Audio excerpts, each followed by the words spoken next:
Hello అందరికీ, అందరు ఎలా ఉన్నారు? బాగున్నారా?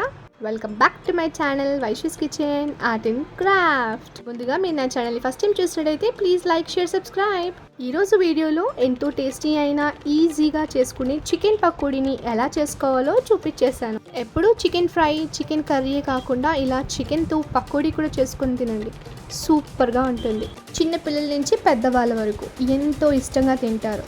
చాలా జ్యూసీగా క్రిస్పీగా సూపర్గా ఉంటుంది రెసిపీ. ఇంకెందుకు ఆలస్యం, రెసిపీలోకి వెళ్ళిపోదామా మరి. ఫస్ట్ చికెన్ తీసుకుందాం. చక్కగా వాష్ చేసుకొని పక్కకు పెట్టుకోవాలి. నేను ఇక్కడ విత్ బోన్స్ తీసుకున్నాను. ఎప్పుడు వితౌట్ బోన్స్ కాకుండా అప్పుడప్పుడు ఇలా బోన్స్తో కూడా ట్రై చేసి చూడండి, బాగుంటుంది. ఇప్పుడు 1 టేబుల్ స్పూన్ కారం, సరిపడంత ఉప్పు, 1 టేబుల్ స్పూన్ జీలకర్ర పొడి, 1 టేబుల్ స్పూన్ ధనియాల పొడి, 1/2 టీ స్పూన్ గరం మసాలా, అలాగే కొంచెం కలర్ కోసం ఫుడ్ కలర్ యాడ్ చేస్తున్నాను. 2 tablespoons oil, 1 tablespoon ginger garlic paste. ఇవన్నీ వేసేసి చక్కగా మొక్కకంతా మసాలా పట్టుకునేలాగా ఇలా చూపిస్తున్న విధంగా రబ్ చేసి పెట్టుకోవాలి. అలా ఒక 10 మినిట్స్ వరకు కూడా మొక్కకి మసాలా బాగా పట్టేంత వరకు పక్కకు పెట్టుకోవాలి. ఇప్పుడు ఇందులో 2 tablespoons cornflour, 2 tablespoons మైదాని కూడా యాడ్ చేసుకోవాలి. కార్న్ఫ్లోర్ ఇంకా మైదా పిండి తర్వాత వేయడం వల్ల ముక్కకి మసాలా అనేది చక్కగా పట్టుకుంటుంది. ఇప్పుడు ఇందులో కరివేపాకు యాడ్ చేసుకుంటున్నాను, కొద్దిగా కొత్తిమీర, చీల్చి పెట్టుకున్న 5 నుంచి 6 వరకు పచ్చిమిర్చి.